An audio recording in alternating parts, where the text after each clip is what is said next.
Yeah, Solid Hill TD, yes, what's up? Yeah, come on. I.O.W. Sports Network, late night edition. Let's go. Come on. We about to raise the bar. Wild card mark. Everybody grab a seat, cause you know we about to spark. Late night sports talk. Modelo Le Cigar. Man, you don't wanna start. Wild card mark. We about to raise the bar. Wild card mark. Everybody grab a seat, cause you know we about to spark. Late night sports talk. Modelo Le Cigar. Man, you don't wanna start. Wild card mark. Hey.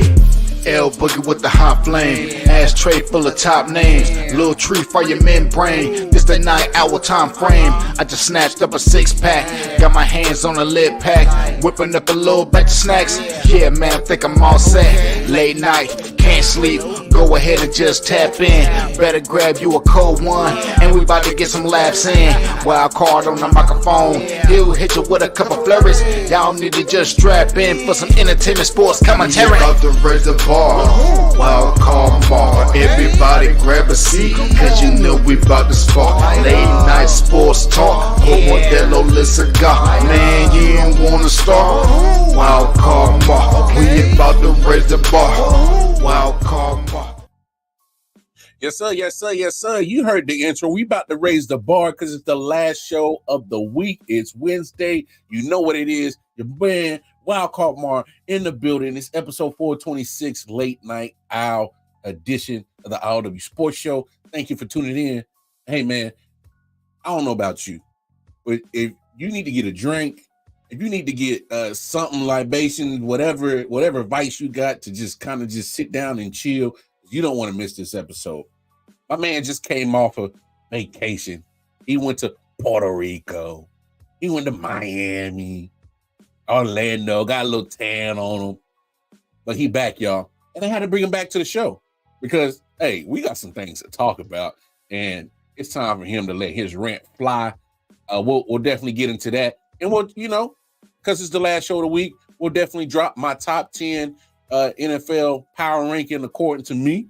We'll do that, and I'll have my guests kind of nitpick it, see what his thought process is. But without further ado, man, no stranger to the show, representing Ball and Buzz Sports is Entertainment. My brother, the sports professor, Omar Fonseca, is in the building. What's up with your bro there? Yo, what up, my brother? I don't know why. Oh, there we go. I thought it was a little dark up in here for a second, looking a little bit like you with no light if you was over there, but that's okay.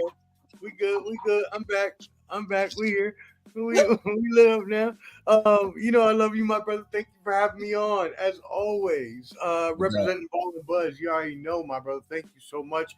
Coming off the sabbatical. Like you said, been on vacation for 3 weeks, ain't had a show, ain't done no Mind of the Professional, Ball and Buzz, no Clubber D, nothing. Been traveling, Mexico, Puerto Rico, Miami, Dallas, Los Angeles, just seeing the fly Latina ladies and seeing all the pretty babies. And Omar was, woo, style, jet profile, wheeling, dealing, kiss stealing. Son of a gun, I love you, Rick. Woo!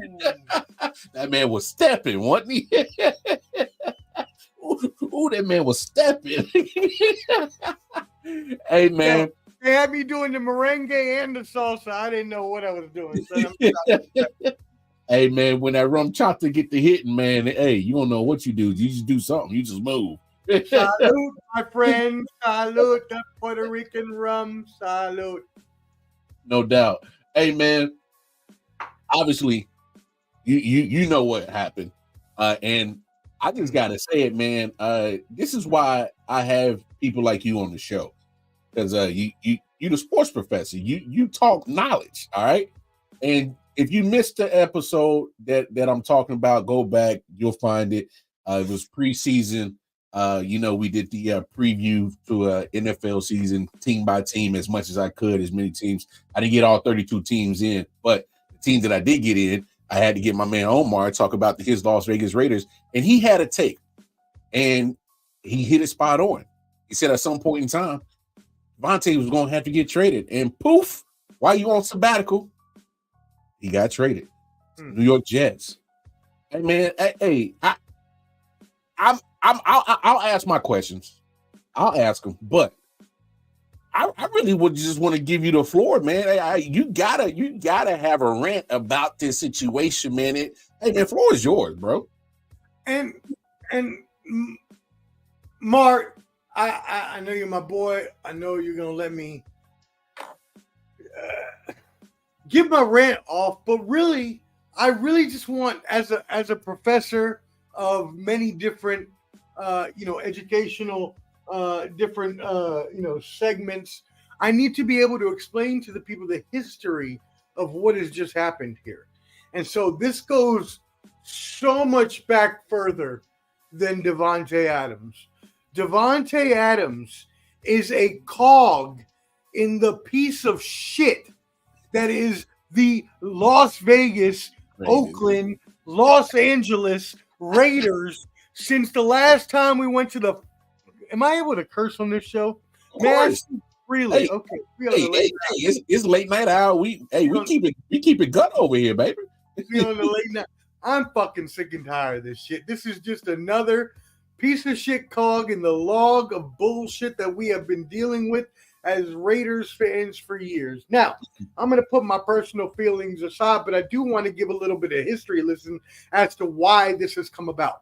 Because this is something that the Raiders have continued to do to themselves over and over and over again. Look at Randy Moss. You can go all the way back to Jerry Rice when he was 40 years old. We brought him over, and he made a Pro Bowl, and we loved him for being over there with Tim Brown and taking us to the AFC Championship and to a possible Super Bowl. But then we got our asses whooped by the Buccaneers because we traded John Gruden, and Bill Callahan decided his dumbass wanted to run the same damn system.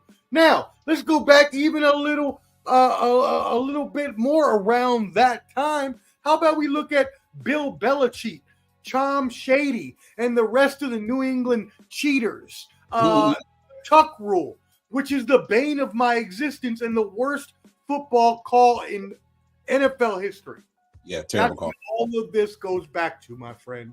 All of this goes back to the Tuck rule. And not to cut you off, what makes it worse, please, Tom Brady is now part owner of the team. He got ratified. He's in there now. Don't make me quit my team. Don't make me quit my team live on air. Don't make me do that. All right. Look, I'm already dealing with the fact that Mark Davis would be such a sellout and would desecrate his father's legacy like this to allow someone whose legacy is built on our desecration of a franchise is just absolute ludicrous, bamboozled, horse shit. There's too many things. I can't. There's so many adjectives. It's blasphemous. Right. It's blasphemous bullshit. And really, that's what this comes down to. Because look at this. How did we get Davante Adams? And I'm not going to go back to the whole rant. Like Mar said, you want to see it, go back and watch it. You can go to our Instagram pages. We got the short on there and everything. And I went through how it was a horrible trade from the beginning. And if you weren't going to keep Derek Carr because Jay McDumbo and Dave Zigga decided they wanted to fuck up our franchise, and Mark Davis decided he wanted to be New England Cheaters West. And you know what? I don't care about my ball and bud sign right now. I don't care about that shit. He decided to do this to us because he wanted to go do the New England way, which ain't nothing but a bunch of Deflategate and Spygate and cheatery and boozery, fuckery, sham mock goddery. I don't even know what you want to call it. It's Monty Python all over in this bitch. Look, before I go off on a rant, which I've already done, we've already gone off on why this happened. Mark Davis wanted to envision the franchise in the New England Patriots West way. They decided to trade for Davante Adams, knowing that we had Derek Carr. They decided, lucidly, may I add, wholeheartedly, may I add, to not only release our franchise quarterback, number 4, Derek Carr, who had given us 10 of the best years of our franchise's history since the last person we had was fat-ass Russell, who was out the damn league, okay? And then we went through a bunch of other randos, Carson injured ass Palmer and all these other ass bums, okay? And we finally get somebody who has solidified the quarterback position. You bring the wide receiver in to be best friends, to complete the cycle, to bring the circle together, to win us a championship. Not only do you not let that last 14 games, but then you embarrass Derek Carr by sitting him. Then you release him and don't get anything for him. Then you piss off Davante Adams by bringing in whack-ass Jimmy Garoppolo, Aiden O'Connell, spend $15 million on Gardner Minshew. How about you spend that money on Josh Jacobs? Where's our running game? You know what we could use right now? Our running game. You know what a running game would do for us right now? Maybe open up the pass offense. Maybe a little bit of play action. And it doesn't even be Gardner Minshew at that point, because we could have ran it back with Aiden O'Connell and accomplished the same fucking position we're at right now. Amazing how that works, man. It all goes back to the Tuck rule. And that's what happened. The Tuck rule fucked us.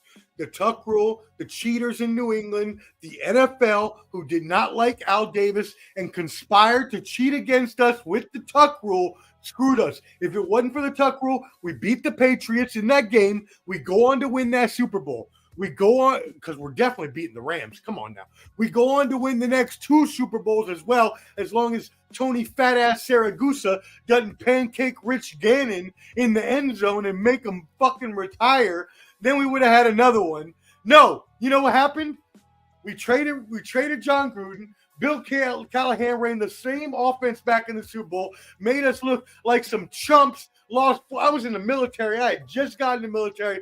Rapping to all my boys, oh yeah, we gonna whoop that ass, blah. We got our butts embarrassed. I had to leave the barracks in the 3rd quarter before I got my ass jumped for being stupid. Okay, so I don't know what you want from me. It's continually bad decision after bad decision.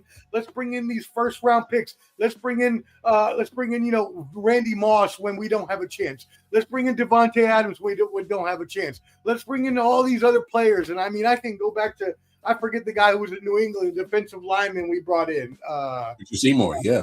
Seymour, yeah. And everybody else that we've brought in, just time after time after time, and it doesn't fucking work. And the thing is, like, at least when Al Davis was around, there was some kind of aura. There was some kind of legacy. There was something that we could build off of. People wanted to come play for Al Davis because of who he was and the legacy that he built. Don't nobody want to play with bowl cut ass Mark Davis? All right? Don't nobody, look, just because you can get some fine ass chick because you got $1 million don't mean nothing when you got a bowl cut on your ass. Mother bulk. I love you, Mark. The Raiders has got you going through it, man. What makes it worse, Omar, is you got a conditional 3rd round pick for him. That's what makes it. Explain this to me, please, because I got to shout out my boy Clubber D's older brother, Derek Clubs, who put me onto this idea very early after he saw our video, and he agreed that he's a Raiders fan too. He agreed that Davante Adams would get traded, and I was like, look, if we don't get at least a 2nd round pick, we're screwing ourselves.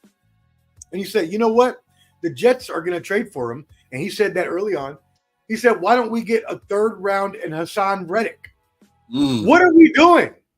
What are we doing? What is a 3rd round conditional pick? What does that even mean? If he makes the AFC Championship in the Super Bowl, who the hell thinks the Jets are going to make either one of those? No one. Put your hands up. Anybody in Mars crowd back there in the studio audience? Huh? Anybody in my studio audience back here? No, it's the wall. No, the wall doesn't agree either. Okay? So what? We get a 3rd round pick after we just traded a 1st and 2nd for Davante 2 years ago? The same decisions every time, Mar. Same dumb ass decisions time after time after time, and you wonder why we haven't been to a Super Bowl in 23 years. At least the stadium's nice. Yeah, well, I haven't been because they're too trash to watch. I was thinking about going. My dad was going to buy me tickets for Christmas, and I said, no, they're too trash. We're going to lose against Jacksonville. I don't want to fly out there to watch us lose. No, I don't want to go. No. Oh man, I look. I mean, you couldn't have said it better than I did. I just don't understand. You move mountains to get Devontae, and then you give him away for peanuts. Because I'm like you. The conditions to make that a second round pick, as in you got to make it. The Jets got to make it to the Super Bowl and AFC Championship game. AFC Championship or the Super Bowl for him for that to be a second round. Really, come on now. He has to make All Pro. Now he can make All Pro. He can make Pro Bowl. He can do that. But you can make Pro Bowl. I could throw you out there. You make Pro Bowl. Okay? Everybody make Pro Bowl. The other condition, as in the Jets' performance on that condition, is crazy because they're not a Super Bowl caliber team. They weren't one before him. I do think he does make their offense better because obviously he does have that connection with 12, well 8 now. But but here's my thing with the Jets. You make the trade, but guess what the problem that you still have?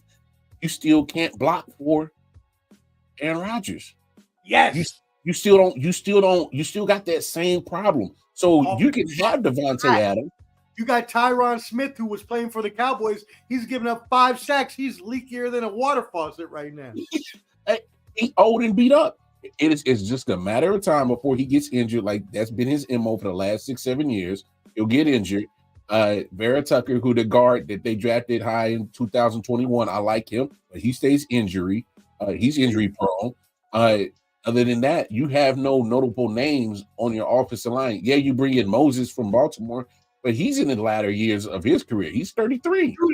Dude is Moses. What you talking about? That dude, what is he still in the league? I didn't even know he was in the league. That dude is like 305 years old. Same as his weight. What are we talking about right now, dog? You're still part in the Red Sea. But hey, man, But he can't part a defensive line. I'll tell you that much. Okay.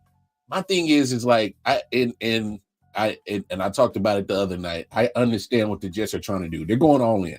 You have to at this point. You have no choice. Well, yeah. I mean, you done fired your coach. You demoted your play caller in Hackett, which still was a dumb decision to even bring him in. You ruined a young man's career in Zach Wilson. That dude might never recover ever again in his lifetime. Like personally, not even just professionally, just like personally, he may never recover from that. And it's crazy because it's like I'm looking at the Jets and I'm like, it's okay to go all in, but you still got to rectify the things that matter. And your trenches suck on the offensive side. They suck.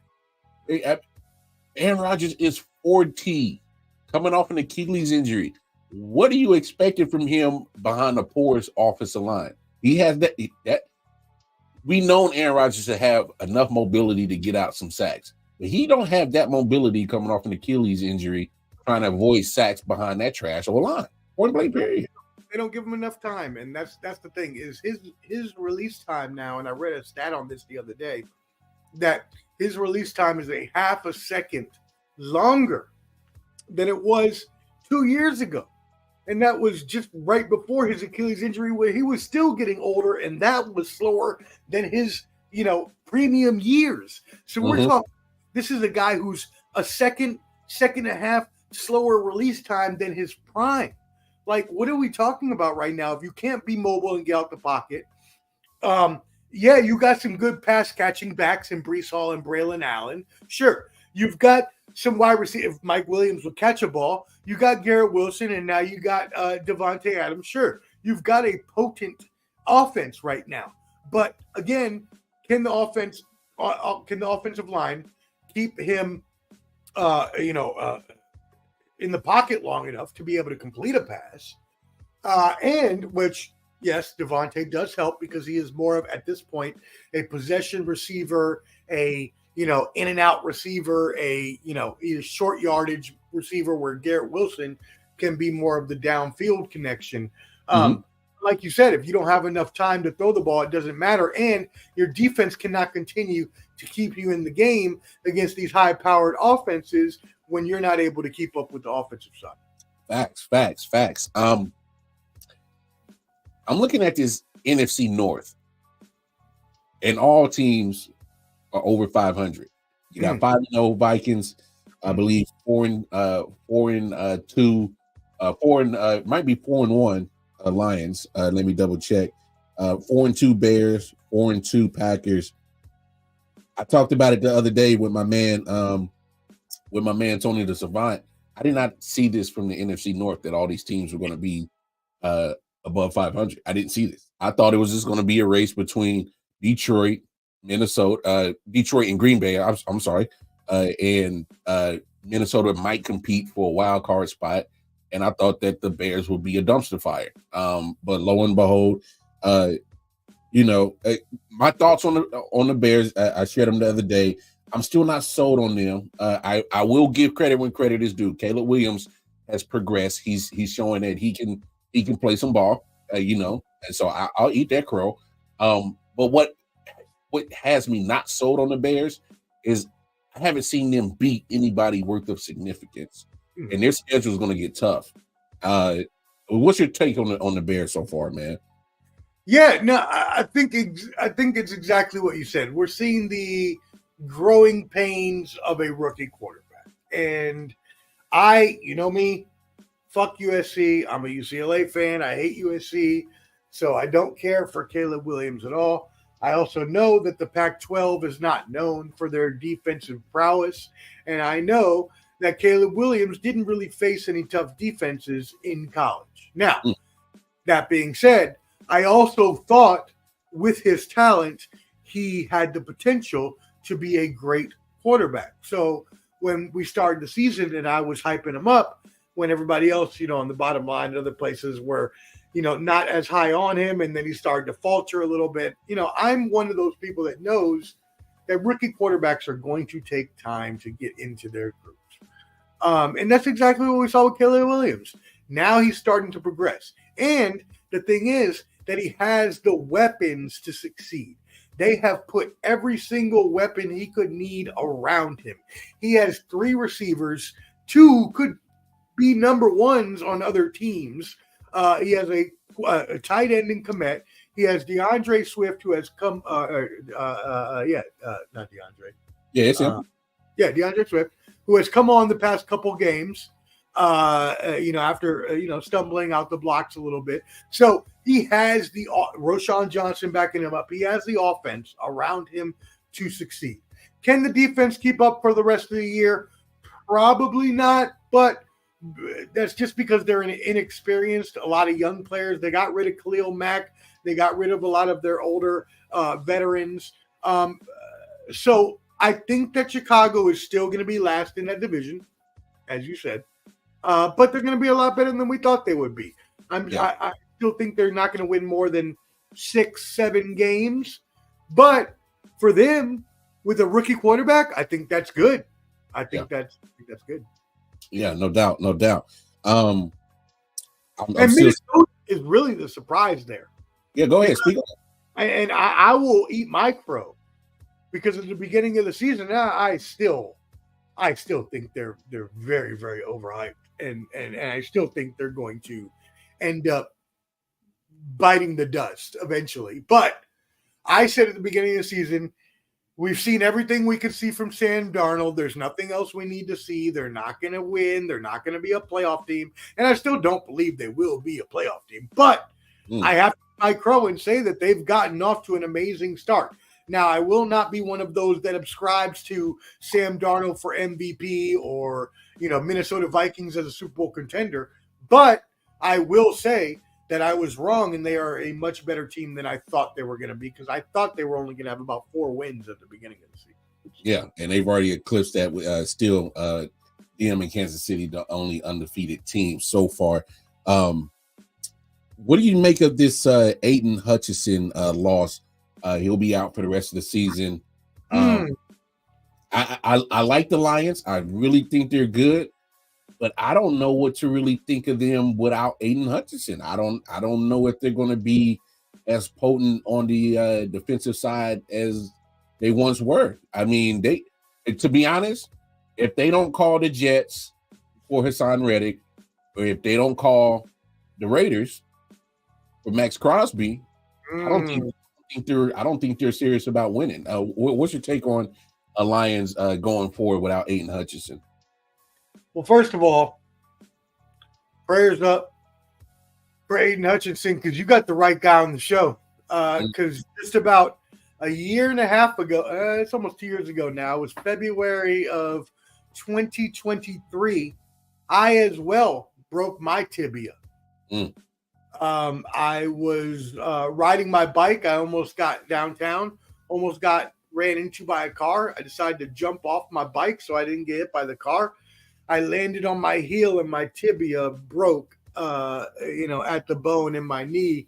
So much so that when I couldn't stand, the ambulance got there, rushed me to Vanderbilt for emergency surgery, said clear deformity. I knew that meant that they could see the bone kind of broken through the skin sort of thing. So let me tell you right now, that is one of the worst injuries you could ever have in your whole entire life. Only thing you can be lucky for, the doctors say, are two things. Either you have a clean break or you have a fracture like mine where it wasn't necessarily a clean break, but you don't have to have multiple surgeries. Because usually this type of injury requires multiple surgeries, at least 2 of them. They told me I would be very lucky if I did not have to come back for a second one. Thank God I did not have to. It worked out that way. So I only had to have that first initial surgery and not the second one 3 weeks later. That being said, I couldn't walk for 3 months. I couldn't even get out of bed for the first 4. My mom and dad had to take care of me hand and foot because I could not move. It's a tough recovery. I am praying for him to come back, but he's not coming back this year at all. And you're right. If they don't make a move, could they keep up? Sure. They've got a very, very good team. Do they necessarily need Hassan Reddick per se? No, but I guarantee you that you're right. He would definitely help them a lot. Max Crosby would definitely help them a lot. And if I were them, I would definitely be reaching out because Max Crosby is a Dan Campbell type of player. And if I'm the Raiders at this point, you selling. Yeah. Sell it. Hey, get what you can at this point. And I love Max Crosby, but get what you can. Yeah. But yeah, the Lions, Aiden Hutchinson was going to be the defensive player of the year. There was no doubt. Yep. He already had 6.5 sacks in the first 4 games. Like, he was going to be the defensive player of the year before this injury happened, and it's a shame. Yeah. Shame. It's crazy that injuries can make a difference on how your team looks from 1 minute to the next, man, and that's a huge loss for the Lions for sure. Let's go around the rest of the NFL. Are you buying stock in these Washington Commanders? I knew it. I knew you were gonna come to me with that crap. I mean, it's a good story. Jayden Daniels, who I predicted was going to be the better prospect than Caleb Williams, and so far he's showing it. And I'll say this: I thought they were very impressive in the loss to Baltimore. They didn't fold. They didn't pull Josh Allen in the Bills and just got their ass stomped. They hung in there tough. They didn't get the win, but they showed that they can hang with your upper echelon teams in the NFL. Are you buying stocks or are you waiting? Oh no, I'm waiting all day. Now, I'm from DC, so I've seen this story play out, and I've talked to some of my friends who are DC fans, and as well, I know some insiders there at the camp in the DC camp that they have there that have told me that they believe he is the real deal. Now, they don't want to get excited because of the obvious pass. And there he is, my Redskins insider, On point and on time, Mr. Shane Peacher, live from Redskins camp. He believes, and the team believes, that they are legit. I even asked him how they feel about the RG3 pass, because obviously there are some similarities between the two. And Shane Peacher has told me that obviously, as long as there are no injuries, they believe that he can be better than RG3 ever was. Right.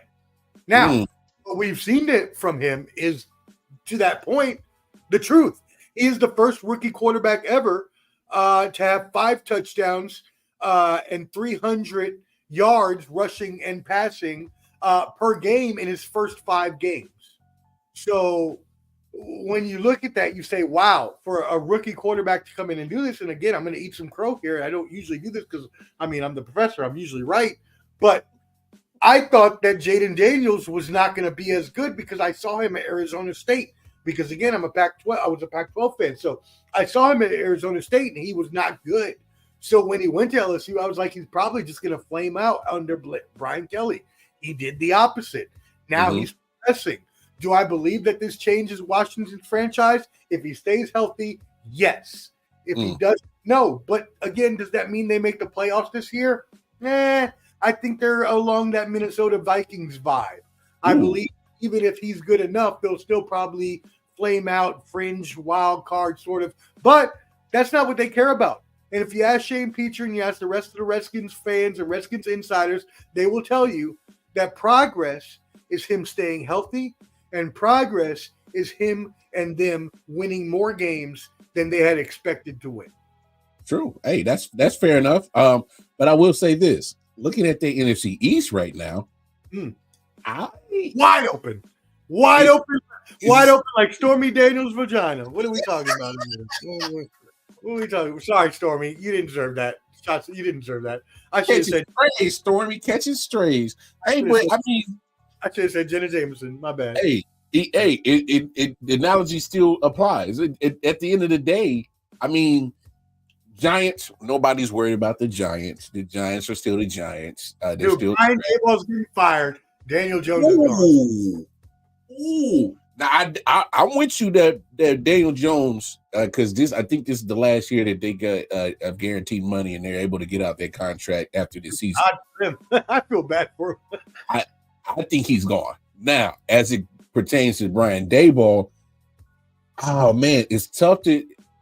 Does he deserve to get fired? Yes and no. And here's why I say yes and no. He deserves to get fired because what he did 2 years ago with Daniel Jones, and he made him look like a competent quarterback, but you haven't been able to replicate that the last 2 years. You haven't been why? Oh, I could tell you why. Because there's a running back that they had who went up to went to Pennsylvania. He went to Pennsylvania. It's funny how that works when your offense doesn't look the same when you let an elite running back just walk out the door. Got nothing for him. Absolutely nothing for him. You let him walk. Ridiculous. You didn't. As far as I've heard, they didn't even attempt to re-sign him. No, I don't watch Hard Knocks, but from the clips I saw, it was more of a hello, we'll think about it. Oh, really? You don't want? Okay, goodbye, sort of thing. Like you drafted this running back. You drafted this running back to be your franchise running back. He has carried your team. Your team. Yeah. And you just let him walk for Daniel Jones. a matter of fact, if I hear anybody calling him Daniel Dimes, I'm gonna slap the shit out of you because he does not drop dimes. All right. No doubt. There are no nickels. There are only pennies and below, and I don't even know if there's anything below pennies, but that's all there are. It's crazy because I'm like, obviously nobody's worried about, but to that part of Brian Daboll, I also don't think that he doesn't deserve to get fired at the same time because their general managers suck. All right, they've absolutely. I understand you've put money in the trenches on the defensive side. That front four, hey, I can say, hey, that's a legit front four. You put millions of dollars in that front four, but the problem is that you decided to bolster up a defensive line, but the defensive side of the ball was never really the Giants' problem. It was we need consistency and actual production on your offensive side, and then you let the big piece of that production walk out the door. So that's kind of like, what are you expected? So I don't. Nobody's threatened by the Giants for sure. Unfortunately, Dayball is going to get axed. He's going to get the axe. Shane hit it on the head right here. Dallas is a shit. Oh man, my gosh! Wow, what a freaking fall from grace that is! Talk about getting your ass whooped at home. Your defensive coordinator going and getting hired by your rival, and now they have a better record than you, and you're still getting your ass whooped at home. What a fall from grace for the Dallas Cowboys! Oh my goodness, they are the ugliest 3-3 team I've ever seen in NFL history.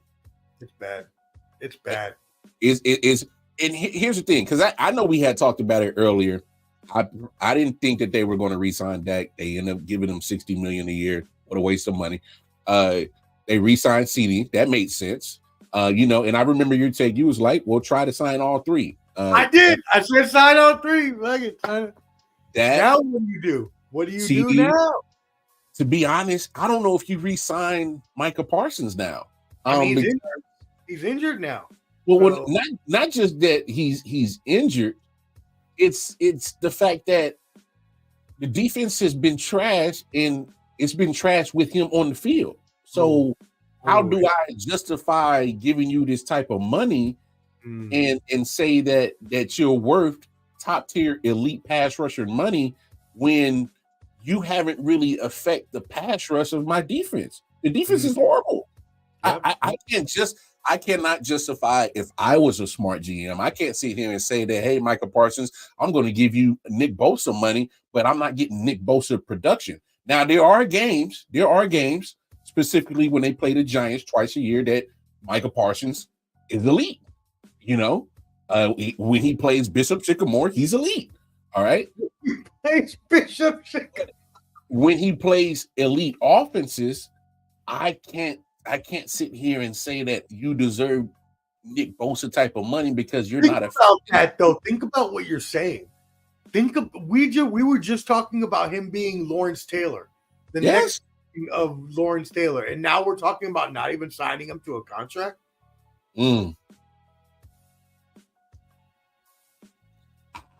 I can't justify it right now. I just don't see Micah Parsons getting that type of money.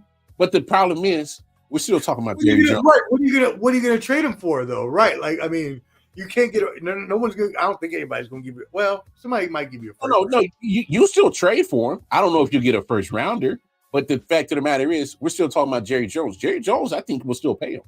Oh yeah. And he'll wait till the offseason, so he has to pay him $200 million more. Yeah. And Shane brings up another point. You made zero offensive, or not just offense, but you made little to no move in offense to make yourself better. Me and Tony Savant were laughing at, your biggest move was bringing back Ezekiel Elliott. Come on, now what are we doing? You got rid of him for a reason. He went to New England and floundered for a reason. So you're bringing him back, and you got him and Rico Dottle and all these other weapons, and Flo would say, "Get the fuck out of here." Okay, so I like Jake Ferguson. I like their tight end, and CD Lamb is pretty much your only weapons that you got on the offensive side. They should have signed Derrick Henry. That was their biggest problem. We can admit that right now. But even if you don't sign Derrick Henry, why did you not re-sign Tony Pollard? Tony Pollard is actually looking good on a trash Tennessee team. Yeah, playing decent. Yeah. He's playing decent on a trash team. So I don't know how you don't. And then it goes back to the point, you can't run the ball. So now you're forced for your $60 million man a year to throw the ball 40 plus times a game. That's not winning success. That's not a formula for success. I look at the Cowboys, I'm like, damn. y'all keep just bamboozling y'all fan base, and they just keep working over money. Take it, Jerry. Yeah. America's team was the greatest branding marketing exercise I have ever seen in my life, because that has lasted the test of time for a team has sucked for the past 30. Genius, absolutely genius. And then of course last team in that division, who I think I can't wait to see this matchup between Washington and Philly. Philly doesn't steal. They're kind of mid. They look mid. They look very mid right now. What's your thoughts on Philly? They are looking mid, as the kids would say right now. Maybe a little low key. I don't know if I'm saying the things right. But what I will say is I'm too old to talk like that. So what I'll say is I think the Eagles are going to be fine in the long run. Now, this all depends on how much of a crater there is actually between Nick Sirianni and Jalen Hurts. Now, Flo has brought this up plenty of times since the offseason, and I kept downplaying it because I believe that there's always craters between quarterbacks and head coaches. Always. Because you're the two people that have the offensive competing ideas that are going to want to have to, the quarterback wants to run his system, the head coach has their system, and they have to merge and kind of figure out their way along the way. So the whole time, like, that's fine, even if they do have a little bit of disagreement, because that's what's supposed to happen between two offensive-minded people that are trying to head in the same direction. Now, that being said, this crater is looking to be a little more Grand Canyon-sized than we thought. Because when you got Nick Sirianni taking shots in press conferences and subtle shots at that, and then Jalen Hurts responding subtly as well, but no one actually calling anyone out by name, it's going to start to infect the locker room. It starts to bring a sort of disintegration of the morale of the group. And I think that's what's happening right now. Now, again, I believe that Philadelphia has a good enough team to be a Super Bowl contender. I believe that they have faltered thus far, obviously. But I also think that they could be 5-1 instead of 3-3. So I believe that, as you mentioned, the division is wide open. I agree with Shane Peacher.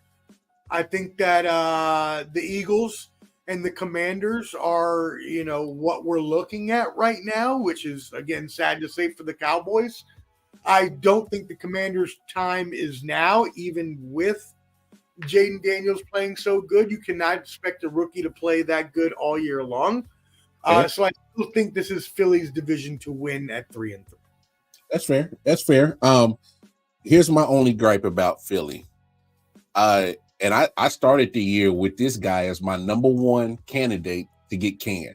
I was already right about Robert Salah, so he was on the list. He gone. He gone.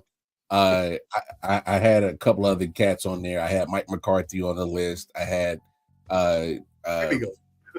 Shane McDermott, Sean McDermott from Buffalo on there. Robert Salah definitely I had on there, and there was Dennis Allen from New Orleans I had on that list. And Dennis Allen could still make that firing too, because they could all still make it. Sean McDermott might have got himself off that list, but they could all still make it. Well, here's my reason why I put Shane McDermott on here, Sean McDermott on there, is because I think that he's just kind of hit a ceiling with him as the head coach with the Bills. And what about them bringing back Brian Daboll? They had success with Brian Daboll.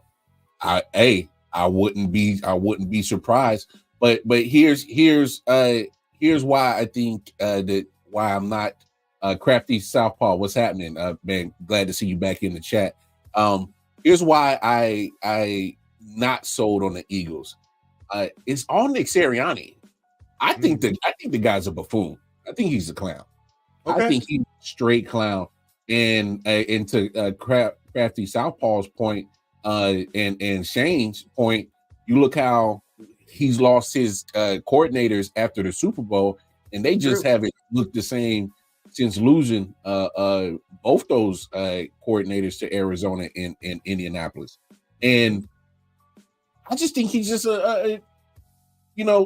football aside, I just think he's a clown. I just think he's just a straight idiot. What guy goes on their home game coming off a bye, and you just got to admit it, you look like trash as a team against Cleveland. Cleveland's a dumpster fire right now. Right. And you struggle with them. It literally, you had to, fuss and fight to get that W from them. And the fact of the matter is that you looking that bad and your crowd showed their disdain for it, and you got the nerves to chirp at them because the clock hit zero and you got the dub. Why? First of all, as a sports fan, I work my ass off for all the money and every last penny that I got to take care of me and my family. And if I decide to spend it on a sporting event to come see my favorite team play, I am in my right to damn boo the shit out of you if you stink up the joint. So what gives you the right to chirp back at the fans because they are displeased with their investment? That's an investment at that point in time. All right. I'm looking for you to look competitive, look at least comparable of what you did 2 years ago. You don't look like that. So I'm gonna boo you. And you got the nerve to chirp back at the fans? Come on, man. Hey, I'm telling you, I don't know how the Eagles run, but I know that wouldn't fly in certain franchises specifically. No. We both know. We both know. The first sign of your ass getting fired is you arguing with the fans. That is sign number one. Thank you. But Omar, like, there's sports towns all over America, but there are certain sports towns that are notorious for being fanatics.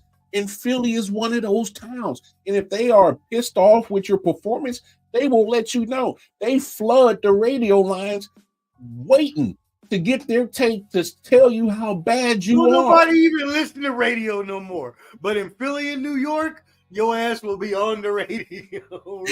They can't wait to get their opinions off on how trash you are. And the fact of the matter is, there are franchises that listen to those fan bases like Philadelphia because they are hearing the noise. They're hearing the chatter. You made yourself a marked man. You better DoorDash all your meals, and you better not put your name on it. Yeah, no, you're right. If they don't make the playoffs, he's gone. He's gone. I'm telling you, man. I think Sirianni is. Can we talk about this too, though? Is Jalen Hurts turning into a pumpkin? Are we seeing Carson Wentz part 2?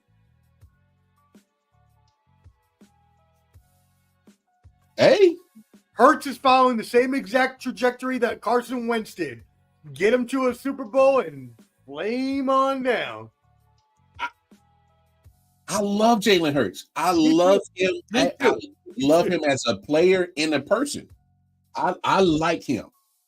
But the only problem is that if you can't consistently be what you were, there was literally talks of him being the MVP 2 years ago over Patrick Mahomes.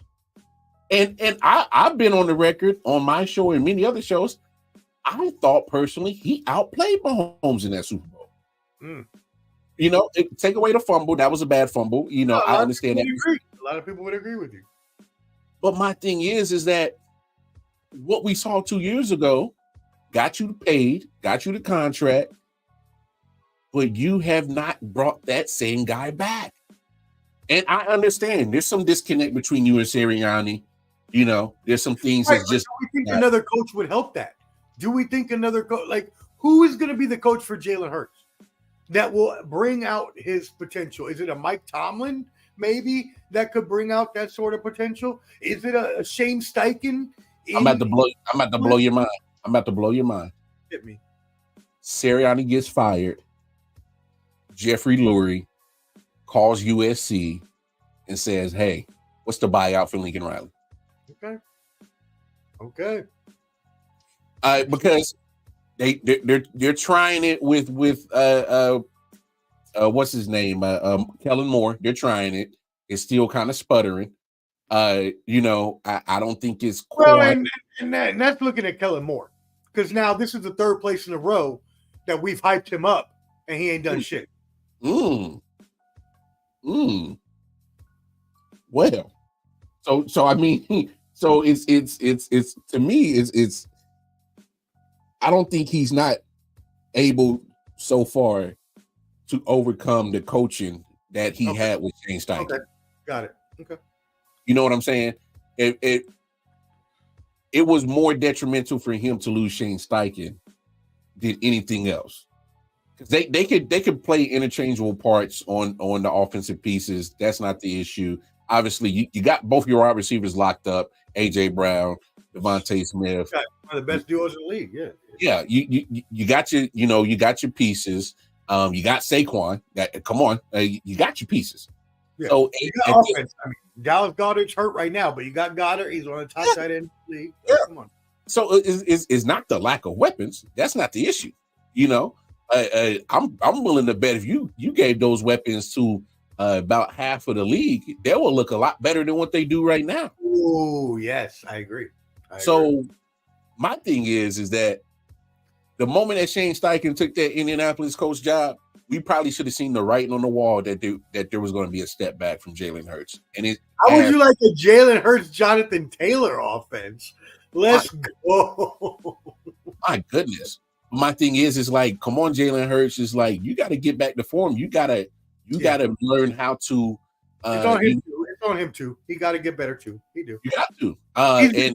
He's been way too reckless with his. And I was about to pause like she's way too reckless with his balls. Okay, he's just throwing balls. He's just throwing his balls all over the field to any guy that will catch him. It's like, dude, you don't want all your guys to catch these balls. Okay. Hey, crazy, Shane. You got a perfect point. There's some guys in coaching world that are just better as coordinators than they are as head coaches. Cliff Kingsbury is doing a phenomenal job with Jayden Daniels. He needs to be consistent with it, because just as quick as he's getting the hype on what the job he's doing, Cliff is I think he's a little scatterbrained sometimes, so he might start feeling himself a little bit. Have you seen his palatial pad? I'd be scatterbrained too. I wouldn't be thinking about the NFL either when I had all these hot women running around my mansion. Right? All skeet, motherfucker. Hey, give a fuck about this damn NFL. What? I got my own balls to pass, motherfucker. It's crazy. Let's go over to the AFC side of things. Here's another coach that I need to add to my coaching list that's going to get fired. Doug Peterson's about to get fired. Oh, God bless. Yeah, he is. Yeah, he's done.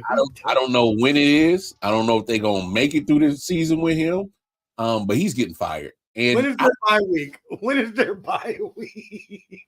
I don't think it's necessarily his fault.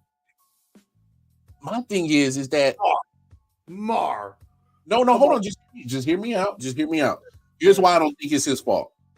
Because I gave Trevor Lawrence the benefit of the doubt his rookie year. You had trash, Urban Meyer. He had no business being there. I can give you that. I can give you that mulligan. Cool. His first year with a Super Bowl winning coach, Doug Peterson, I was like, oh, Trevor Lawrence is looking okay. Yeah. They get the playoff victory. But, of course, in the midst of that, he did have still the turnover problems. And then now we're in last year was year 2 with Doug Peterson. He regressed, and you still got the turnover problems. Now we're in year 3. Not only are you still a turnover problem, you are playing like trash, Trevor Lawrence. And his turnovers are such a problem. I think the turnovers, they're not getting fixed. And that's what's going to get Doug Peterson fired. I'm putting all the blame on Trevor. My thing is like, bro, you play quarterback position. You touch the ball on every offensive play. You got to be more careful with the football. You got to protect it. He's not protecting it. He's going to get fired because of this reason. They paid him in the offseason. It's much harder to move a top dollar $58 million a year quarterback. It's tougher to move him and to just write the coach off and just give him the rest of his contract and say, be gone. It's a lot easier to do that. And unfortunately, Doug Peterson is that coach. He'll get fired. He's out of there. What's your thoughts? Yeah, Sunshine. What up, Sunshine? Look, man. Not every quarterback is going to pan out in this league. It's a tough league. And Trevor Lawrence has had his flashes. Rewind, Shane. Go back to the beginning of the show. Oh, yeah. You go back. All right, baby. You don't want to miss that. You definitely want to go rewind that. I believe that this season, and yes, you're completely right, Trevor Lawrence is acting like Jalen Hurts. They're both being very reckless with their balls. I do not believe that Trevor Lawrence is done in this league. Obviously, as you mentioned, he's not even done in Jacksonville because there's no way that any team that pays the quarterback is going to get rid of the quarterback. And that's the problem with this league now is that we pay these quarterbacks especially so much money that it's head coach versus quarterback, and obviously the quarterback is going to win out every time. Fine. I don't really care for Doug Peterson as a coach anyways. I think his Super Bowl, appearance was more of a fluke and him having a product of a really good team that he had more than anything. And while I do believe that he's a better coach than Urban Meyer, and while I do believe that he did help Trevor Lawrence in his first year, I believe he has also helped him to regress this year. Also, you got rid of Calvin Ridley. You brought in Brian Thomas, one of the best rookie receivers in the league, going off right now. Yeah, he's actually playing football. Yeah. Christian Kirk has stepped back, right? Evan Ingram has been hurt. Travis Etienne has been hurt. So now we're starting to see the crumbling pieces kind of fall down from the Jaguars' mystique of last year. And again, you're right. It's not going to be Trevor Lawrence. It will be Doug Peterson that goes, and hopefully they can bring in a Shane Steichen coach.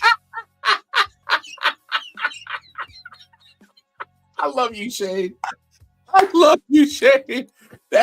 I'm starring that comment. That's phenomenal. I love it. I love that we all watch AEW, so we all know exactly what he's talking about. Oh, exactly. We talked many times about Khan and how, and this is not just a Khan problem because this happens in many franchises where these ownerships have too many hands and too many pots. Look at the Fenway Group where they have their hands in everything, including soccer and the European leagues and stuff like that. What are we doing? Tony Khan got a neck brace, and I'm supposed to believe that Trevor Lawrence is going to win a Super Bowl? Come on now. This man can't even fake a neck brace and a damn conference after the Young Bucks gave him a con driver. Get out of here. I ain't got time. There's only one Andy Kaufman con, all right? That's Come right. on. Yo, but great comment saying that's tremendous AEW work on a late night podcast. I love it. Is it me? But CJ Stroud, I picked him to be my MVP this year, but he's not playing MVP like football. But yet, Texans are still 5-1. What's your take on the Texans? They're exactly what I thought they would be, Super Bowl contenders. They were not my Super Bowl pick for this year, but in all transparency, I had already planned my Super Bowl pick out for next year anyways, and it was going to be the Texans versus the Packers because I just see their trajectory as young teams with good quarterbacks and good offensive pieces. The Texans are just stacked offensively. And now that Dixon is back from injury, I don't see many defenses that can stop the Houston Texans offense. And CJ Stroud at this point, while he had a rookie season that was above his head and above any rookie season that we've ever seen, I don't even think a step down or a regression of a little bit would be that bad in terms of the team's actual production or record-wise at the end of the season. I think if you take they can still win more games because maybe the rushing game is better or the receiving game is better, right? Tank Dell starts to step up a little bit. Nico Collins is hurt right now, but maybe he comes back. And maybe Stephon Diggs starts being a number one again or whatever it is. But they have the pieces to be a top 5 offense in the NFL. And their defense is on point. They got Will Anderson guarding that front line. They got Derek Stingley back in the backfield. Like, they've got pieces all over this team. They are Neil Hunter's wreaking havoc up front too. Yeah. I think you answered that question masterfully. That was perfect. That's probably the perfect answer that you can answer that way. Because although I think he's not playing at an MVP level, I agree with you 100% on that take that so much talent on that team that it's okay that he's not playing like he did last year because it's not really hurting him. Now, with all that being said, when they go up against Baltimore, go up against Kansas City, that's going to be a true test. And obviously they got the Chiefs on their schedule this year. It's in Arrowhead, so we'll see how that factors in.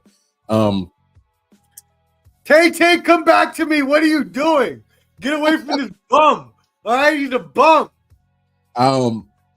Question about Pittsburgh. Mike Tomlin has not closed the door on sticking with one quarterback. He's rolling with Justin Fields, but I talked about it last night. He kind of hasn't shut the door on not putting Russell Wilson in there. And my take on it is this. I think that Mike Tomlin had an initial thought process of starting with Russell Wilson. He ended up getting a calf injury, and it was forced upon him to go with Justin Fields because of injury. And now that Russell Wilson is getting closer and closer to back to 100%, I'm really thinking he just might pull the trigger and put Russell Wilson in there. Now, to be fair, I can see why you do it because obviously him being a veteran, you're a run first type of team. You rely on the run, you rely on the defense, and hey, that's when Russell Wilson shines. I mean, he's not meant to be the star of the offense. He's meant to have a good running game and a good defense to be the great supporting cast. You saw him do that in Seattle, get him to 2 Super Bowls, winning 1. So I understand why you would make that move. And I'm also looking at Justin Fields' stats. He's not killing it, but he's doing like enough. So, I mean, what's your take on how Mike Tomlin should handle this quarterback situation? Yeah, so let me present you with a couple options here. So let's say that you came to my restaurant and you came for some breakfast, you had you some coffee, and all of a sudden you were like, okay, I want to get some pancakes and some scrambled eggs. Just a plain, regular breakfast meal, right? Mm-hmm. Gonna get you through the day, gonna get you a couple wins here and there.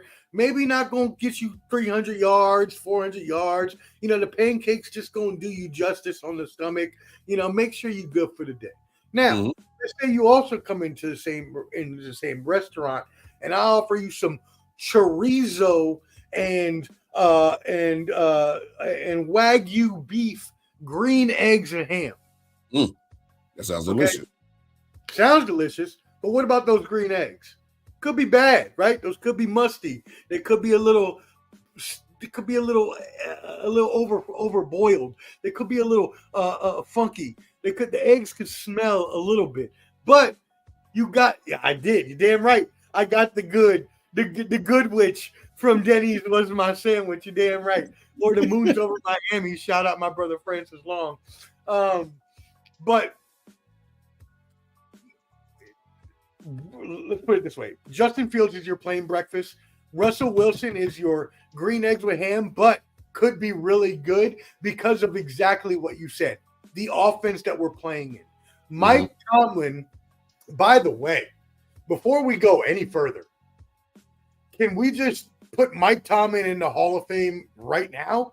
Because to do what he has done year after year after year, to consistently have winning records, and then to prove that last year with the carousel of trash basuda booty juice quarterbacks he had running through there, which are worse than the quarterbacks he has now. Like, let's just give Mike Tomlin his props that he is one of the best coaches we've ever seen. Mhm. Now, do I blame Russell Wilson back? No.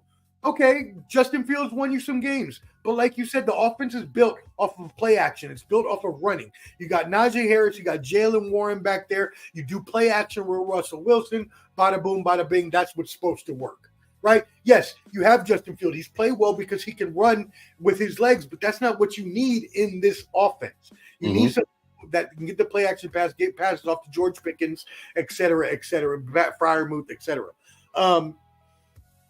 So if I'm him, I let Justin Fields go till he loses the game, and then you pull him and you put Russell Wilson in and go from there.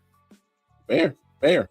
I'm just been well, to be honest, I think Mike Tomlin has already put it out there, even going into the season, that he was going to roll with Russell Wilson. I just think that calf injury, he had the audible, and so far, 4-2 it looks good, but I think he makes the move based solely off of this take right here. He's looking at his rivals, Baltimore, and they're cooking right now. They are cooking, and he's like, I got to stay stride with them. And if he feels that Russell Wilson is the best candidate to keep them stride for stride with Baltimore, he'll more than likely go to Russ. It might not be a popular move, but let's be honest, you got to stay neck and neck with Baltimore. You got to stay with them, because right now they're rolling. Because here's the thing about Baltimore, and people, they shit on Lamar Jackson about his passing. They're 8th in the league passing offense. They're number 1 in rushing offense. They're the overall total offense, number 1 in the league. They're rolling.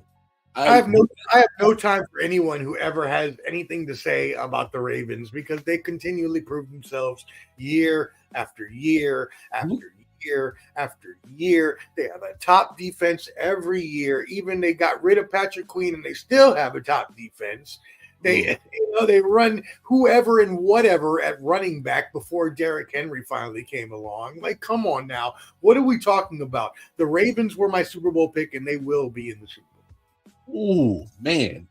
Look, you said a mouthful right there, but Derrick Henry, I'm trying to tell you, it goes back to the earlier comment. You look stupid, Jerry Jones, not even trying to offer the man. He wanted to be there. He wanted, yeah. He was ready to sign in Dallas. Sure was. He was ready to sign. You never offered him, and he signed late with Baltimore too.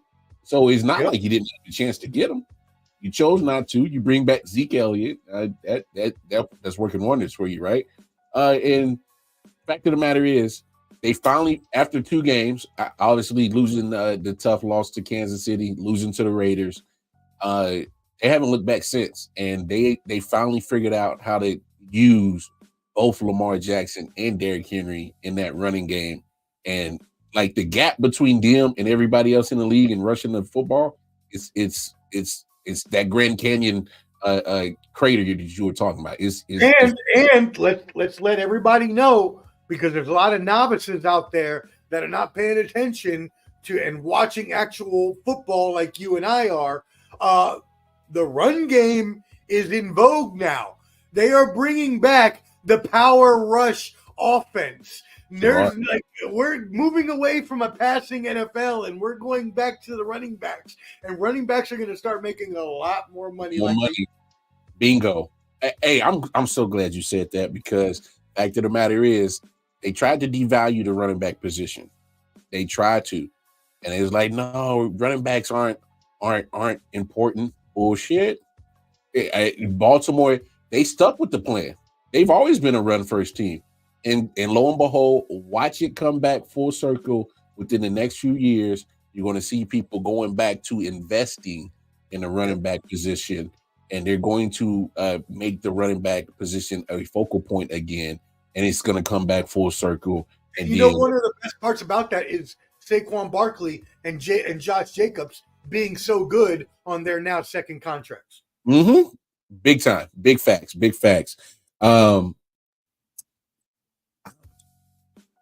I know we talked about it going into the season. Buffalo. Mm. Look, I like the move. I like the move of them getting Amari Cooper. I think it helps. But to me, it showed that they really thought that getting rid of Diggs and Josh Allen was going to be able to play Superman for 17 games.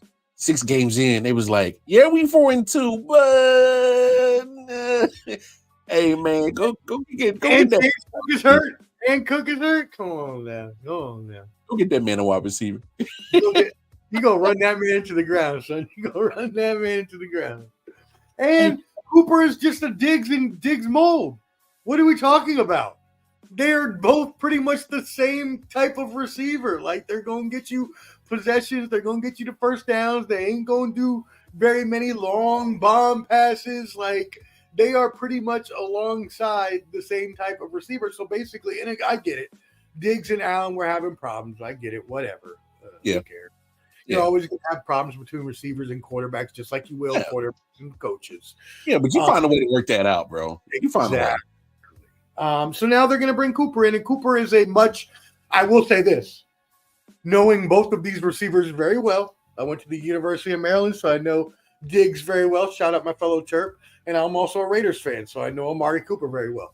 Amari Cooper is a much, much more mild-mannered person than Diggs is. So Cooper is not going to speak up as much. He's not going to fledge his disappointment as much, his emotions or feelings out there as much as Diggs would. And not that that's a bad thing, but maybe for Josh Allen, it's what they need. And I think that Amari Cooper is a number one in this league. Still, yeah.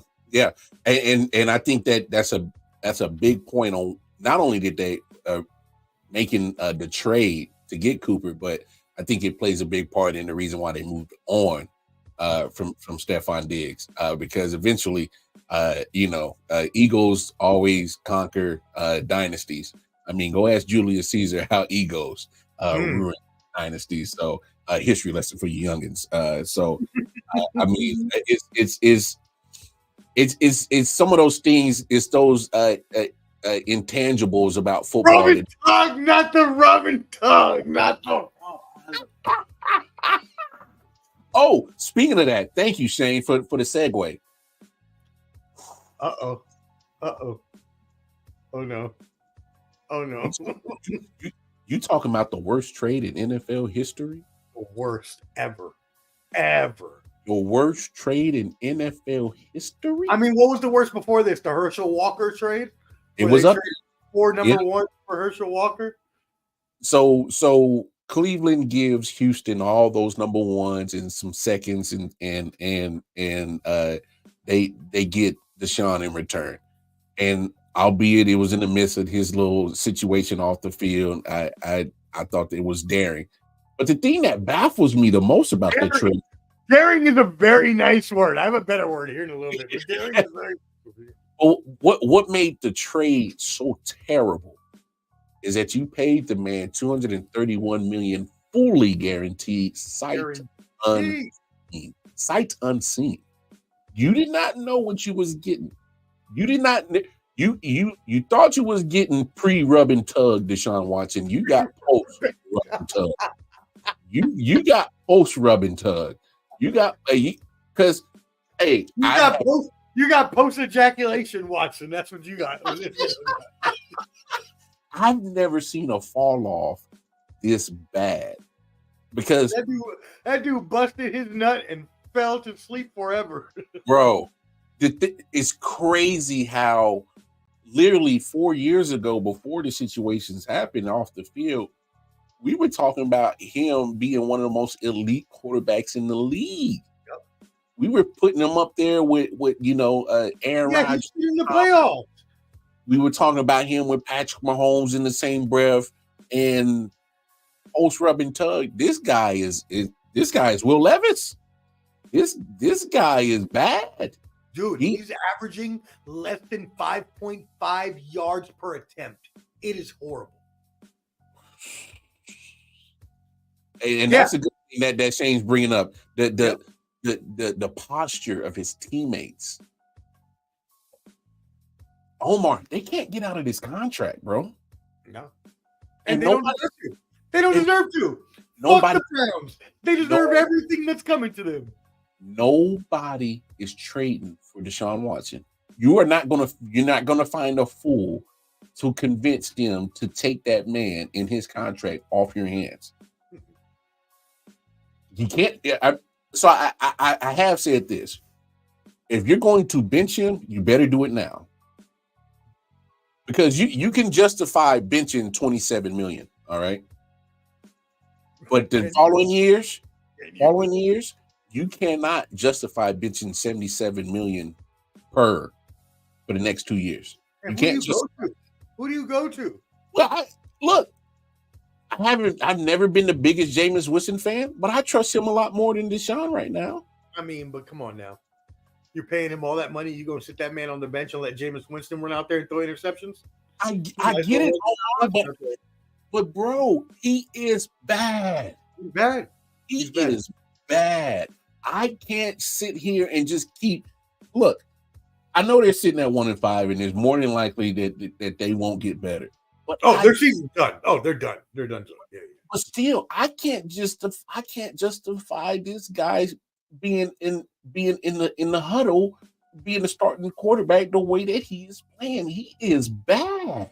But how do you explain to your fans that you're going to sit, like you said, $100 million over 3 years on the bench?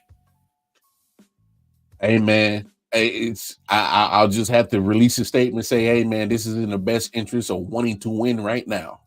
And that's the best that I can do. But like you said, so that's the caveat.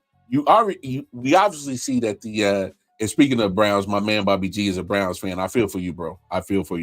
Oh, sorry, bro. I'm a Raiders fan. I feel you. Look, the caveat about this is you've already traded away your number one weapon in Amari Cooper. So you're pretty much you're giving up on the season. Yeah, you're giving up on the season. So at this point, what's it even matter if you make the switch at quarterback? But as you mentioned, you're not going to trade him for anything. So you can't continue to sit this man on the bench, though. So what do? Do you bring in a quarterback coach to try to coach him up? What do? Do you run him through a massage parlor and try to get him juiced up again? Do you bring some naked women to lather them up in the locker room before a game? Hey, you took my answer right out of my mouth. I'm going to the boom boom rooms in Cleveland. I am making sure that we get all the first class treatment in all the spas. No cameras, all right. And we signing NDAs. And no cameras. All right. We going to the strip club every Saturday night before the game. So my man can get a couple lap dances. Okay? Bro, you got to try something to get this man's head back in the game. Because that man is missing some vagina bad. It's up here. It's up here. Is something is not clicking in that man's head that he has forgotten how to play football. Now I have to ask you this, and this is a serious question. And it's not a football question. Mm-hmm. If you, and not you personally, but if a person were to get themselves into a situation of the sorts, and you are accused across the country of basically being a molester, not a child molester, but a molester of multiple women, how does that affect your mind frame? Like, even if you move away from that place where, not that he didn't do it in every fucking place he went, but I mean, you move away to Cleveland, where hopefully none of these massage therapists reside. How does that affect your mind, mental health wise, though? Like, why would you even expect him to become able to become a quarterback again? That Omar. See, that's why you my dog. I thought that was the biggest thing that was going to be the hurdle for him, was the mental part of dealing with all that whole situation. And him to focus solely on football. We can't forget, he just settled another suit. Another one just last week, right? Like, they're still coming another suit. So the fact of the matter is, if he just settled that suit just a few weeks ago, what else is going to pop up? So this is he thought it was over the first time, but then another one pop up. Are we going to have more? That is the thing about the whole situation is, I don't think it's done. I don't think for me, he's going to have to mentally still deal with the situations because we just saw another situation popped up and got settled. Hey, what did Cat Williams say? What did Cat Williams say? All big dick deviants will be exploited in 2024. this year, okay? In 2024, all these big dick deviants. I wish my camera were on so you could see me. I don't know what's going on. All these big dick deviants. Hold on, let me get so you can see my face when I say this. You know what I'm saying? Like, come on now. Cat told us. Cat told us. All these big dick deviants. Look at this. Have you ever seen it? You're right. Yeah, you're right. There's nobody up there for him. Maybe he don't like that. Maybe he don't like the fat redneck white women. You know man, that's crazy. I'm sorry, Cleveland. I apologize. I ain't never been there. I don't know what you got. You might have some beautiful women there. I don't know. Not enough to make him play good, apparently. Not enough to make him play good. Yeah, no, you're right, man. I'm sorry. Like, his head's not in the game. I don't know what you need to do to get that juiced up, but you better do something because that's a waste of fucking money, and that is the worst NFL trade in history. And it's already setting that franchise back. It's going to set them back even probably for the next 3 to 4 years. I can tell you this as a fat ass Russell former quarterback holder. A quarterback will a wrong choice in quarterback will set you back at least 10 years. Yeah, that's all they got is the dog pound, and it ain't a whole bunch. I haven't seen the dog pound in forever. Where are they at? I haven't seen that. They ain't dog pounding nothing. It's bad. That's bad. You literally have to be a full idiot to top this bad trade. That's how bad.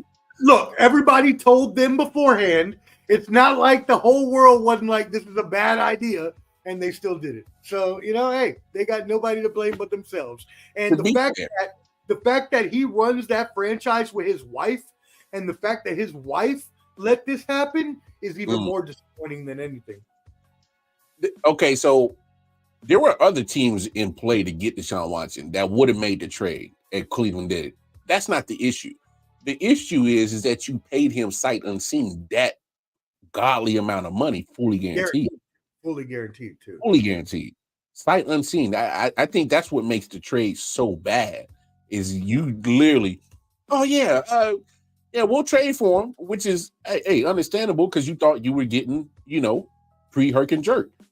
But what you got is a guy who's mentally not in the game. His head is not there. I hate that you say Herc and jerk because I used to drink the Herc and jerk all the fucking time. In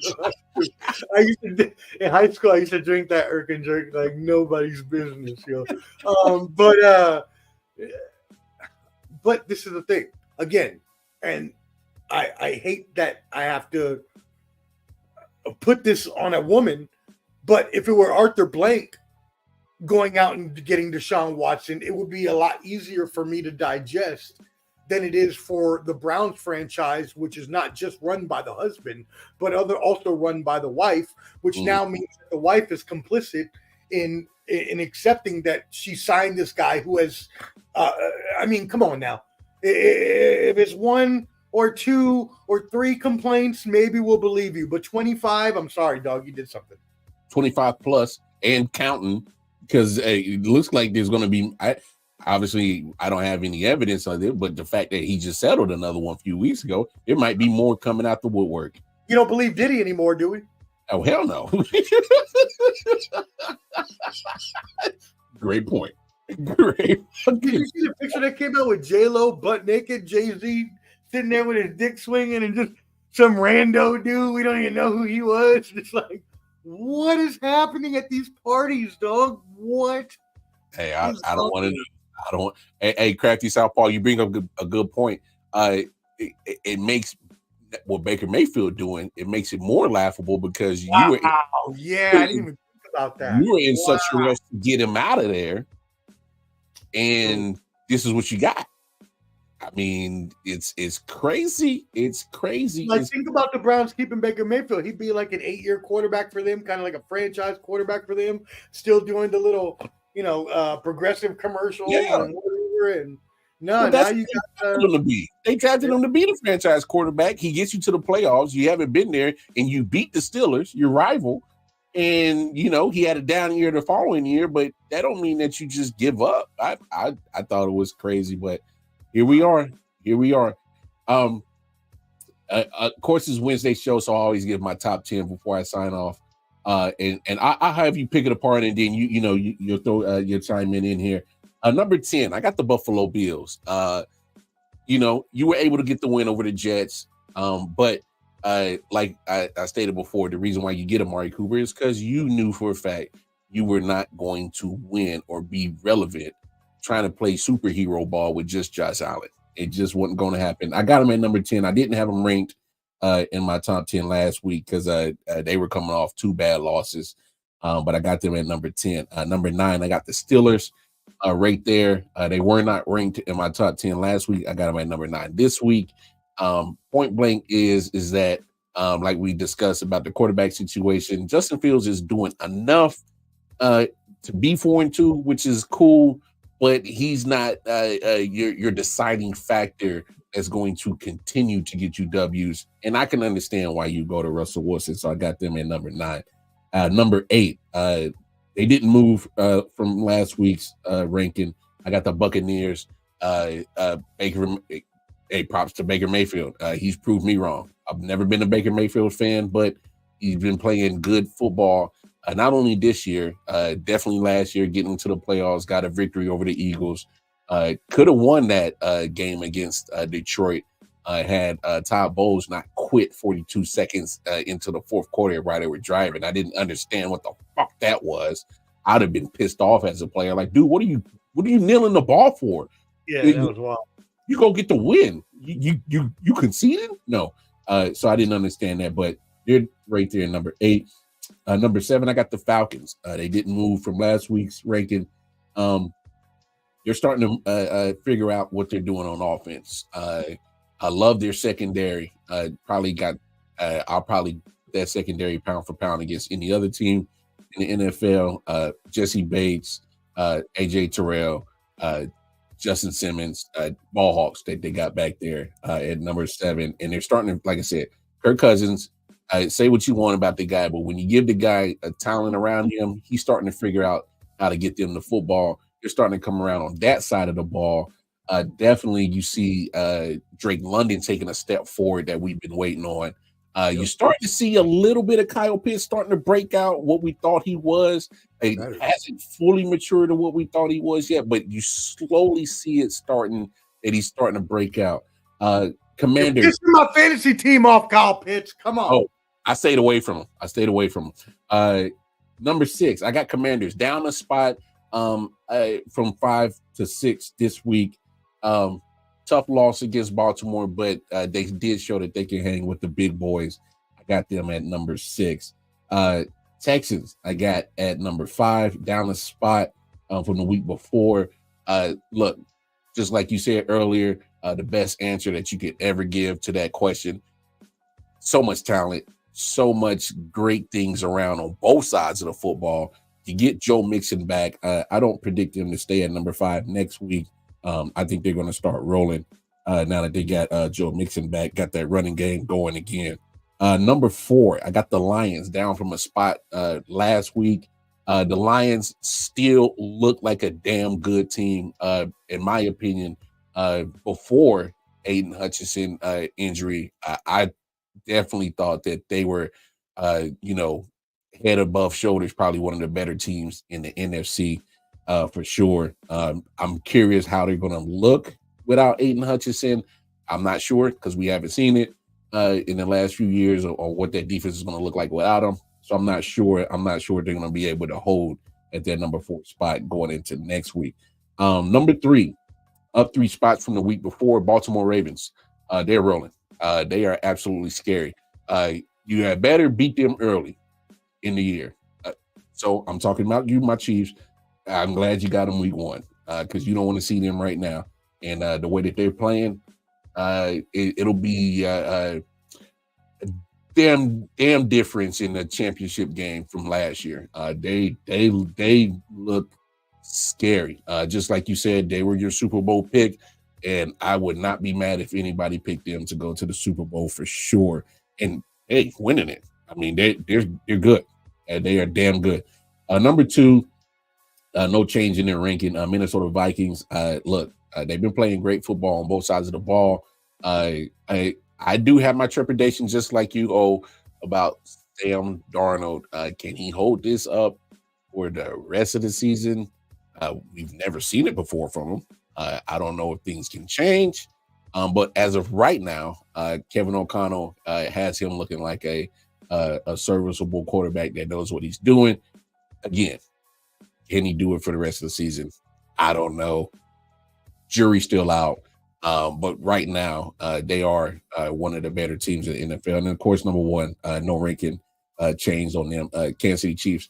Look, man, this is not a homer pick. This is just point blank, period. All right. You have injuries to your top running back, your top wide receiver, and you still find ways to win. Wow. And granted, I get it. Patrick Mahomes is a different animal. I get it. But this is a defensive team right now. It was a defensive team last year. When you got the defense pretty much carrying the load on a Patrick Mahomes-led offense type of team, that says something. And until they are beaten, they remain at the top. We'll see what happens. Look, they're not going to go undefeated. So to all my fellow Chiefs fans, get that shit out your head now. They will not go undefeated. There's some teams left on this schedule that will give them a run. And just hope that they can, look like they can three-peat, all right? Right now, they look like they can three-peat because any obstacle that's been thrown ahead of them, they've been able to conquer it. But there's a hurdle called Baltimore Ravens that you do not want to see come January.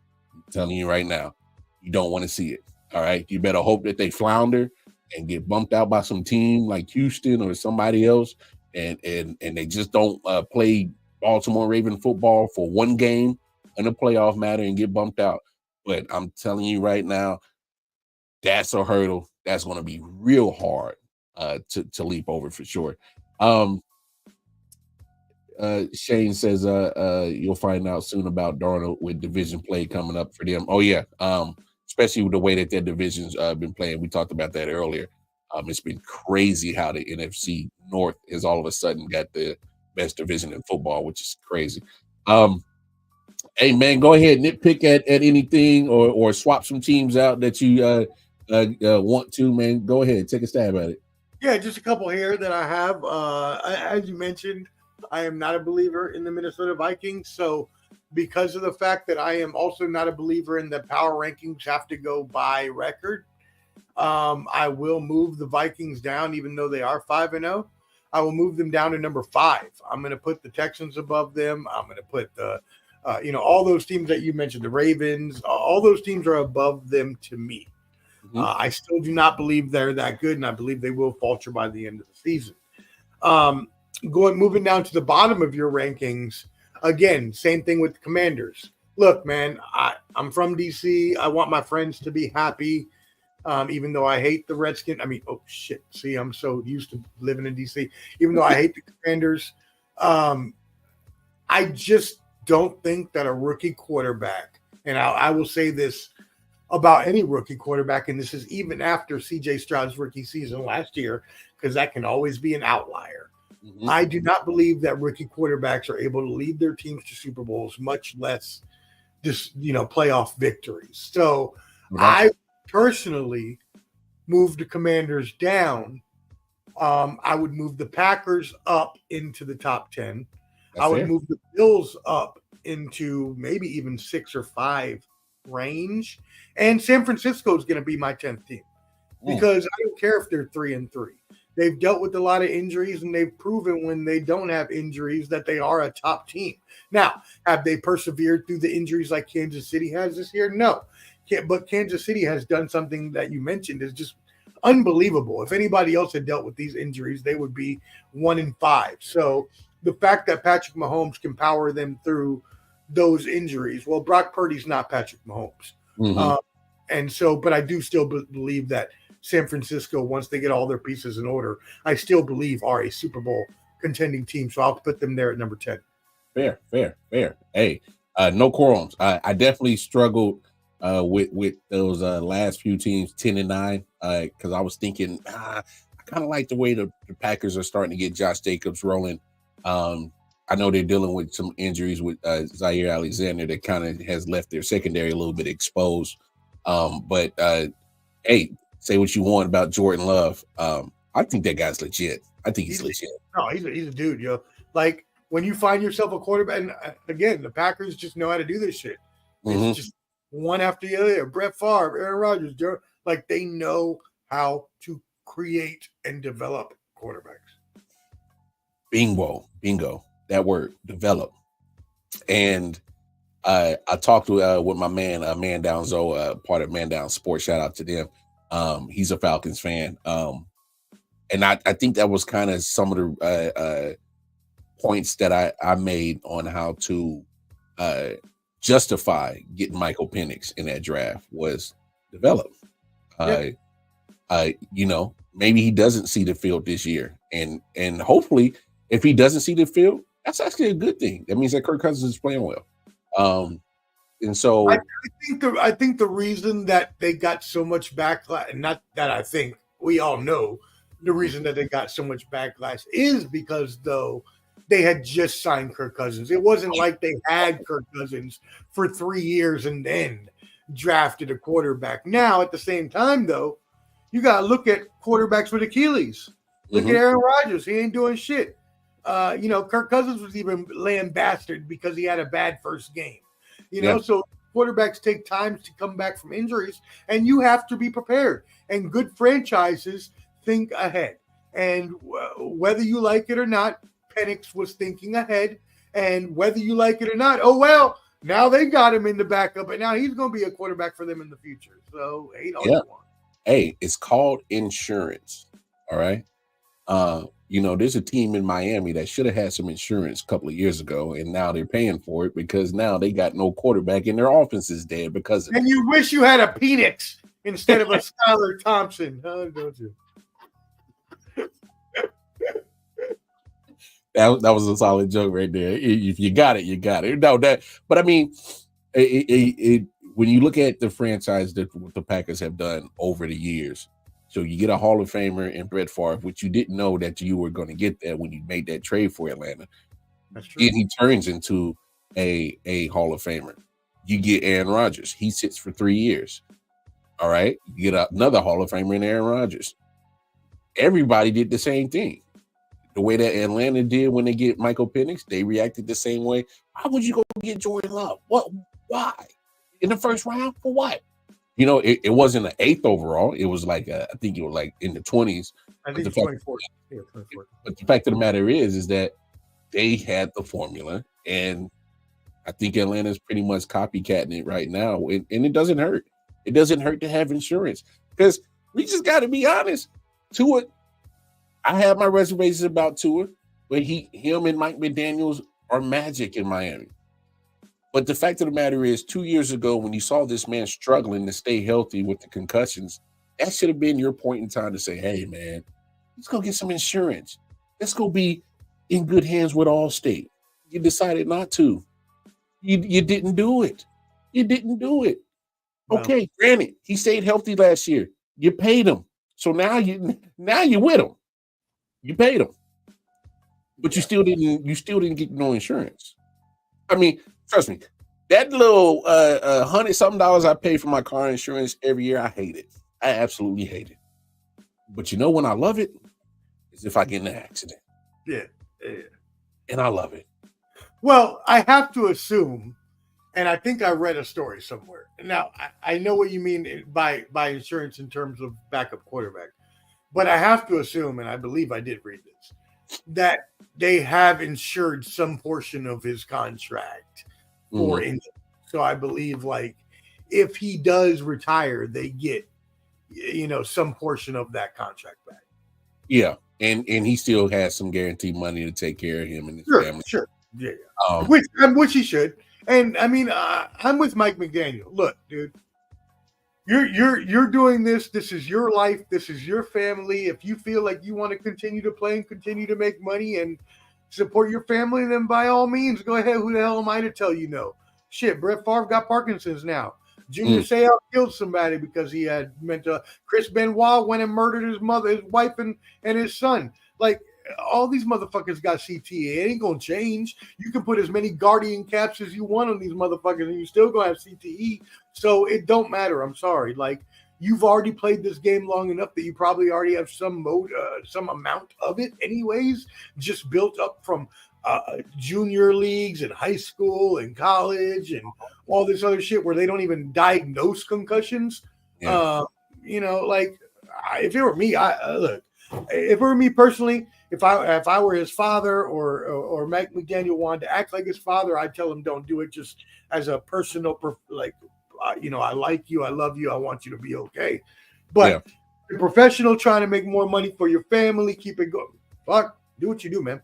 You want to keep playing, go right ahead. No, hey, I'm right there with you. I personally would try to talk him into just, hey man, hey, I love you. I want you here. In the physical form, in the mental form, more than anything. I want you here mentally, as a person, as Tua Tagovailoa. Football is a sport; it's a game. You need to have life after it. I would try to talk him into that direction, but I'm not going to fault the man. That's look. I even talked about it a few weeks ago. We got to remember Teddy Bruschi had a stroke. DeMar Hamlin died on the field last year, and he's playing again. And by the way, now that you bring up DeMar Hamlin, he's actually been playing good football this year. He's the one that injured what's his name? Tua. Yeah. Well, Tua kind of did that himself. He put his head down. I didn't understand that, but at the end of the day, you've seen stories of people that have like DeMar Hamlin, like Teddy Bruschi, who life was in danger, and they've come back and played meaningful football. Bruschi had a stroke, came back, and ended up playing 4 more years. Alex Smith it was on the surgery table, a fungus eating at his leg. An infection literally took not only his leg. People need to understand, Alex Smith nearly died on the table. Yeah, he almost died. Yeah. He came back and played meaningful football. So I'm not going to tell a man not to do what he loves. Their livelihood, like they don't know anything else. Exactly. So I'm not going to be the one to say, oh, you shouldn't do it. You shouldn't do this. You shouldn't do that. But at the end of the day, it is what it is. Hey, Shane, man, appreciate you jumping in, man. We about to get out of here. Hey, brother, we love you, man. Thank you. No, for sure. Hey, great stuff, Shane, man. I appreciate you jumping in the comments. Just do us a favor, man. Go ahead, like, share, subscribe to both Ball and Buzz Sports Entertainment and I.O.W Sports Network. Everybody, do the same. Like, share, subscribe to I.O.W Sports Network as well as Ball and Buzz Sports and Entertainment. Hit that bell notification. Tap in with us, because please believe there will be many future collaborations between myself and the sports professor Omar. Man, drop the social so that people make sure that they like, share and subscribe to your content, my brother. Yes, sir. As you mentioned, you already know where you need to be. I need everybody right now. I know you're watching on YouTube because this is where I watch Mar on his late night episodes every week. I'm on my couch every day and I'm watching a late night episode. I'm commenting. So I know you're on there now. Get on your YouTube, hit in Ball and Buzz, BALLAND BUDS. You see the logo. Go ahead and subscribe to the YouTube because I add the videos every day. I'm now doing boxing interviews. I'm at the country box events here in Nashville. I interviewed Albert Hainsworth last week, so go ahead and check that out. And yeah, it was same place on Instagram, but yeah, just YouTube is the most important. Next week we'll have Clubber D Combat G special for UFC 208 to preview that and review the boxing fights we had recently. And as well, I will be coming up with a new show the professors, Sports Professors Weekly, and it will be coming on. By the way, I need y'all to know your Monday lineup is going to be tremendous. Okay, you have Stephen A. Smith coming on at 4:30 in the afternoon, right? Following up Stephen A. Smith is the even better Wild Card Mar at 5:30 in the afternoon. And then right after him, you're going to have me coming up there about 6:30 in the afternoon with my new show. So y'all make sure you tune into Ball and Buds. And like Mar said, it's Ball and Buds and I.O.W. all day. We already are family, and this will continue to keep on, so y'all keep in touch. Yes, sir. Yes, sir. Yes, sir. Hey, y'all know the deal, man. Said it all. Tap in with Ball and Buzz Sports Entertainment. At the bottom of the screen, that's where all the I.O.W. Sports Network social media platforms is at. And if you want to tap in with me personally right there at my fingertip, Twitter, Casey Wildcard Mar, because I be doing so many podcasts. I just post all my shit right there, and you can get into it. Hey, man, always a pleasure. Always a great time. Hey, y'all know what it is. We going to get up out of here.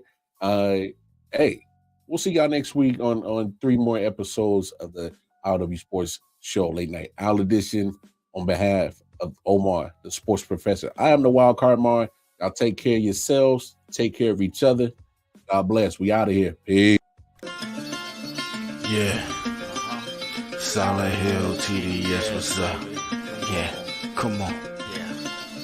I.O.W. Sports Network, Late Night Edition. Let's go. Come on. We about to raise the bar. Wild Card Mar. Everybody grab a seat, cause you know we about to spark. Late night sports talk. Modelo Le Cigar. Man, you don't wanna start. Wild Card Mar. We about to raise